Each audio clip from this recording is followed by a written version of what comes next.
नमस्कार, देश न्यूज में आपका स्वागत है। मैं हूं आपके साथ धर्मिष्ठा और आप देख रहे हैं हमारा खास कार्यक्रम शिक्षा का माफिया तंत्र। प्रदेश के उच्च शिक्षा विभाग में सरकारी प्रोफेसरों ने ही पीएचडी के फर्जीवाड़े को अंजाम दे दिया। हालांकि यह फर्जीवाड़ा विभागीय अफसरों की अफसरशाही के चलते जारी हुए आदेश के कारण हुआ। दरअसल पीएचडी करने के लिए उच्च शिक्षा विभाग से विभागीय प्रोफेसरों ने पीएचडी करने की अनुमति मांगी। हैरत की बात तो यह है कि विभागीय अफसरों ने पीएचडी करने की अनुमति दे भी दी, लेकिन एक शर्त लगा दी कि पीएचडी के लिए अलग से अध्ययन का कोई अवकाश नहीं दिया जाएगा। नतीजा ये रहा कि सभी असिस्टेंट प्रोफेसरों ने कैरियर एडवांसमेंट स्कीम में लाभ लेने के लिए पीएचडी की जुगाड़ लगाना शुरू कर दिया। किसी ने प्राइवेट यूनिवर्सिटी से पीएचडी खरीद ली तो किसी ने गाइड को बहला फुसला कर अपना कोर्स पूरा कर लिया। वहीं किसी ने प्राचार्य से झूठा प्रमाण पत्र उपस्थिति का ले लिया। हाल ही में उच्च शिक्षा विभाग के प्रमुख सचिव और आयुक्त केसी गुप्ता के पास एक शिकायत पहुंची। इसमें बताया गया कि पीएचडी करने के लिए कोर्स वर्क 6 माह का अनिवार्य है। इसे किसी भी हालत में कंसीडर नहीं किया जा सकता। इसके बावजूद पीएचडी पूरी कर ली गई, बस अवार्ड होना बाकी है। आरटीआई के जरिए प्राप्त दस्तावेजों से सामने आया कि प्रोफेसरों ने विभाग से महज 10 से 12 सीएल, ईएल और मेडिकल लीव ही ली है। इसमें ही अपनी पीएचडी पूरी कर ली। अब सवाल ये उठता है कि जब सरकारी असिस्टेंट प्रोफेसर हो इस तरह से पीएचडी में फर्जीवाड़ा करेंगे तो इनके द्वारा पढ़ाए जा रहे छात्रों का भविष्य क्या होगा। इसी विषय पर विस्तार चर्चा के लिए हमारे साथ हमारे एडिटर सूरज पाठक जी जुड़ चुके हैं। सूरज जी नमस्कार। नमस्कार। जैसा कि पीएचडी में फर्जीवाड़े की बात सामने आ रही है, सवाल यहाँ ये उठता है कि अगर सरकारी असिस्टेंट प्रोफेसर ही फर्जीवाड़ा करेंगे तो इनके द्वारा पढ़ाए जा रहे छात्रों का जो भविष्य है वो क्या होगा। देखिए धर्मेशा, आपने जो विषय उठाया है उस विषय को लेकर के सबसे पहले तो ये जानना है कि पीएचडी क्या है। जी दरअसल पीएचडी जो है, जिसे अपन डॉक्टर ऑफ फिलॉसफी कहते हैं, जी और पीएचडी विश्वविद्यालयों द्वारा प्रदान की जाने वाली किसी विषय विशेष के संबंध में की डिग्री है, जो सबसे ऊंची डिग्री मानी जाती है। जी पीएचडी के साथ एक पोस्ट ग्रेजुएट की डॉक्टर डिग्री भी है, जिसकी पूर्ति के बाद पीएचडी करने वाले के नाम से पहले डॉक्टर लगा दिया जाता है। बिल्कुल।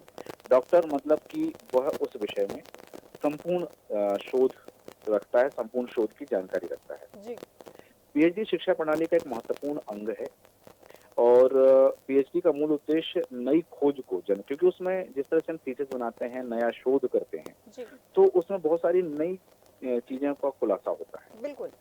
तो ये है पीएचडी के संदर्भ में जानकारी की एक प्रोफेशनल, जैसे हम बात करें डॉक्टर की बात करें, तो प्रोफेशनल डॉक्टरेट का मूल उद्देश्य जो होता है, वास्तविक समस्याओं पर रिसर्च करके अपने शोध को लागू करना है, जटिल परिस्थितियों का उपाय निकालना है और उसको डिजाइन करना ताकि प्रोफेशनल कार्यों में संकट आने पर या किसी विपदा आने पर उसका निवारण हो सके। वो प्रोफेशन कोई भी हो सकता है, चाहे जरूरी नहीं कि चिकित्सा के संदर्भ में हो, इंजीनियरिंग के लिए हो सकता है, मेडिसिन के लिए हो सकता है, या विद्यार्थी अपने अपने पसंद के आधार पर या अपनी बौद्धिक क्षमता के आधार पर उस विषय को चुनता है। यहाँ एक बड़ी बात है, जैसा कि आपने जो विषय उठाया है, कि यहाँ पर पीएचडी के लिए एक समय प्रबंधन होता है कि एक निश्चित समय है कि 6 माह की अवधि हो, उसमें आप अपना समय दें पर्याप्त, और समय देने के बाद में, क्योंकि शोध का विषय है वो तो जी और शोध के लिए समय देना अनिवार्य होता है। और जो छात्र होता है, जो पीएचडी कर रहा होता है, वह अकेले नहीं, उसके साथ में एक जैसे अपन कहते हैं गाइड होता है, जी जो गाइड जो है उनको पूरा जो है समय समय पर निर्देशित करता है। 3 साल का समय भी इसमें बताया गया कि 3 साल में पीएचडी संभव है। बिल्कुल।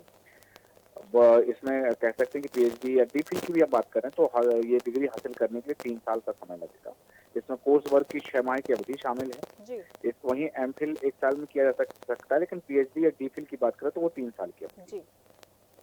यहाँ एमएचआरडी ने पीएचडी और डीफिल के लिए शोध पर्यवेक्षक के लिए भी मानक जो थे उनके नियम से उसमें बदलाव किया है।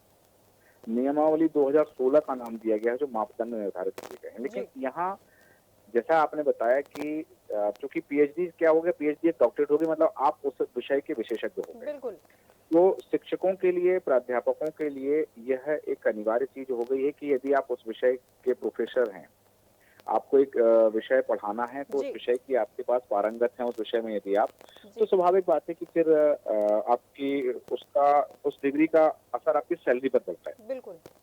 अपनी सैलरी बढ़वाने के लिए, अपने आप को योग्य प्रदर्शित करने के लिए, यह जो खबरें आ रही हैं कि लोगों ने इस तरह से समय का मान ना रखते हुए केवल और केवल वो एक क्योंकि उन्होंने जो जिस तरह से खबरें आ रही हैं सामने की शिक्षकों ने जी, केवल अपनी वेतन वृद्धि के लिए या अपना पद बढ़ाने के लिए पीएचडी की डिग्री लगा दी, तो उनके लिए वो एक कागज सिर्फ है। बिल्कुल।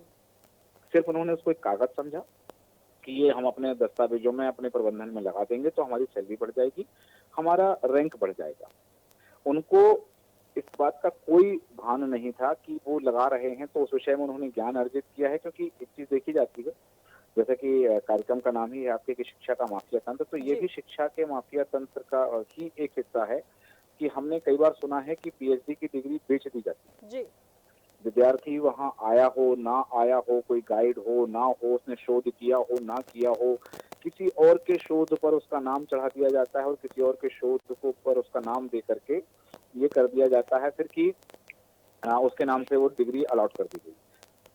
जिसने जिस विषय में पीएचडी की है, मैं एक जी, बड़ी विडंबना बताऊं आपको, जी, ऐसे भी लोग हैं कि जिस विषय में उन्होंने पीएचडी की है, उस विषय की ही उनको पूरी जानकारी नहीं है, अपनी थीसिस की उनको जानकारी नहीं है कि थीसिस उन्होंने क्या जमा की है, क्योंकि इससे साफ जाहिर होता है कि उनको पता ही नहीं कि पीएचडी उन्होंने की है। बिल्कुल, बिल्कुल।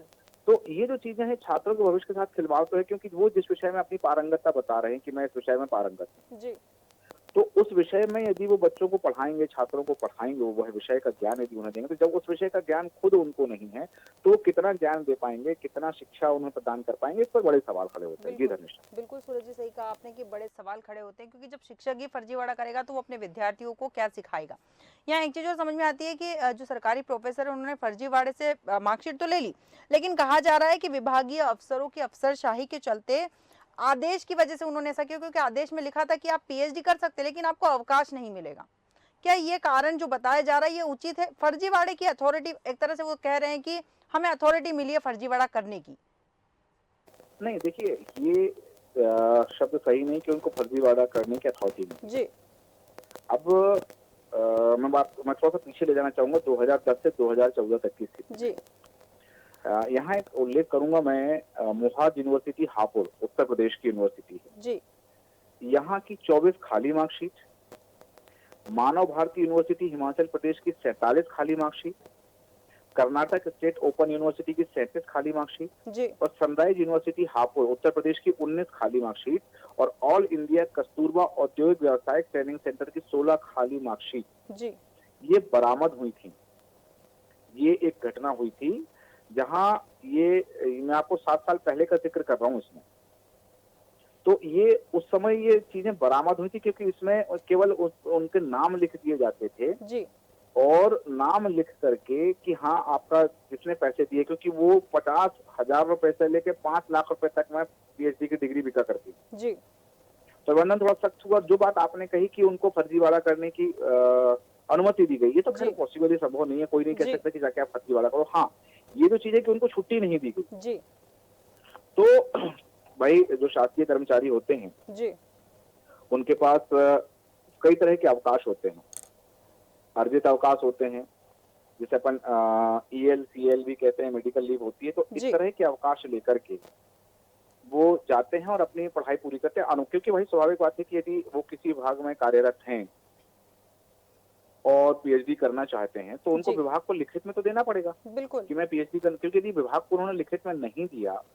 कि वो पीएचडी करना चाहते हैं तो उनकी पीएचडी मान्य ही नहीं होगी, क्योंकि आपने विभाग से अनुमति लिए बिना यदि किया है जी, और विभाग अनुमति देगा तो स्वाभाविक बात है कि विभाग के पास में विभाग के जो वरिष्ठ अधिकारी हैं उनके संज्ञान में है कि हमारे विभाग का यह अधिकारी, यह कर्मचारी जो है ये पीएचडी करने के लिए अनुमति मांगे, स्वीकृत किया गया है।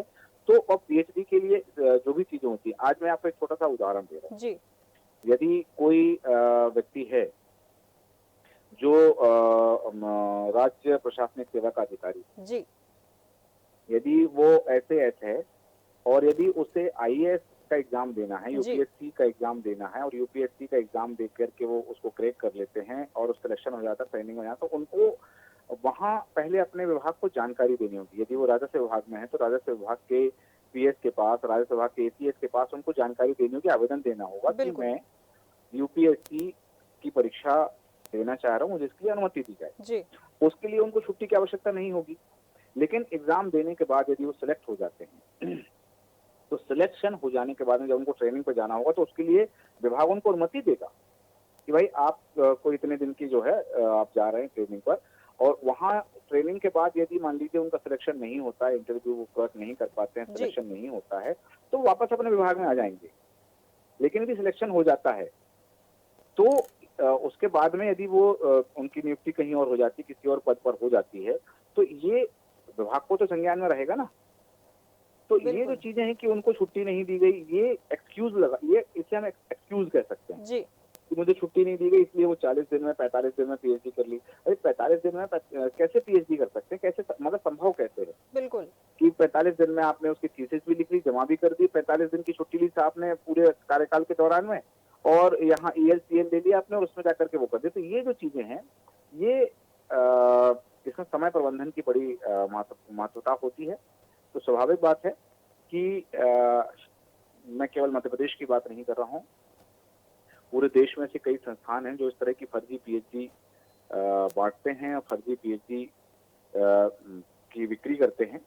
तो यहाँ प्रशासनिक स्तर पर और शैक्षणिक व्यवस्था में जो उच्च स्तर पर हैं, उन्हें इस बात का ध्यान रखना चाहिए कि क्योंकि पीएचडी मतलब वो, आज आप देखिए डॉक्टर है, जी चिकित्सक की हम बात कर रहे हैं, यदि कोई फर्जी डिग्री लेकर के डॉक्टर बन जाता है, जी चिकित्सक बन जाता है, और उसके पास में कोई मरीज आता है, कोई पेशेंट अगर उसके पास आता है और वो बिना ज्ञान के ऑपरेशन कर रहा थिएटर में चला जाए, ऑपरेशन कर दे, उसका कोई ऐसी नस यदि उसकी काटे जिससे उसकी जान को खतरा बन जाए, तो इसके लिए जिम्मेदार कौन होगा? डिग्री बिल्कुल देने वाला। बिल्कुल।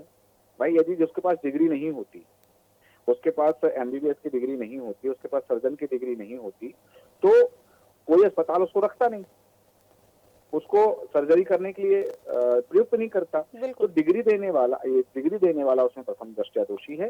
दूसरा, जिसने डिग्री ली है वो दोषी है कि भाई उसने अपनी योग्यता ना रखते हुए, उसके पास योग्यता ना होते हुए भी पैसे के दम पर पैसा खर्च करके उसने नकली या फर्जी डिग्री जो है वो हासिल की है और लोगों की जान से खिलवाड़ कर रहा है। ये भी यही चीज है कि जहाँ एक तरह, जैसे मैंने उदाहरण दिया चिकित्सा जी क्षेत्र का, तो वहाँ लोगों की जान से खिलवाड़ हो रहा है, यहाँ बच्चों के भविष्य से खिलवाड़ हो रहा है। बिल्कुल।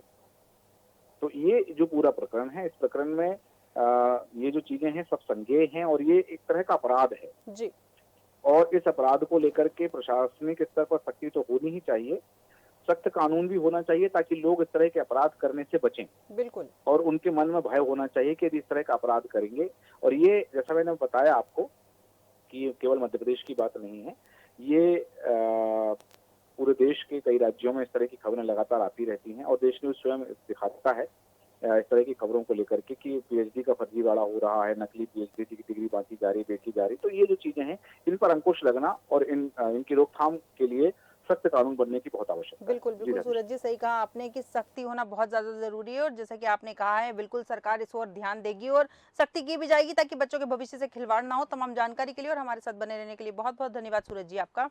जैसा कि सूरज जी ने कहा कि कठोर कानून बनने चाहिए ताकि बच्चों के भविष्य से खिलवाड़ ना हो।